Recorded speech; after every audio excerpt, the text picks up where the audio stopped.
સીતારામ ભાઈ છે મારા પરમ મિત્ર ચિરાગ પરમાર. અમે 7-8 વર્ષથી ભેગા હીરા ગયા હતા અને આજે એણે નવું સોપાન ચાલુ કર્યું છે અને સ્પેશિયલ અમને એણે હરિવારો ગોલો ખાવા આજે આમંત્રણ આપ્યું છે અને અમે આજે આવ્યા છીએ. હમણાં એનો ટેસ્ટ અને બધું બતાવું તમને હું.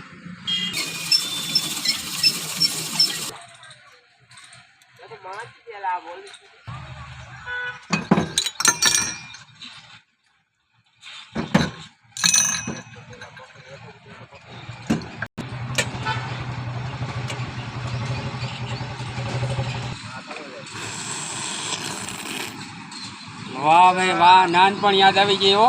એકડિયું બગડિયું ભણતા ને 8 આનાનો એટલે 50 પૈસાનો આ જે ગોલો ખાતો ને, આજ મારા મિત્રએ મને આજે એમ લાગ્યું કે હું પાછો નાનો બની ગયો ને મને નાનપણ યાદ આવી ગયું. ભાઈ તમે લોકોએ જો આવા હરિવાળા ગોલાનો ટેસ્ટ લીધો હોય તો એનો અનુભવ મને કોમેન્ટમાં કહેજો. હું આની મજા છે એમ.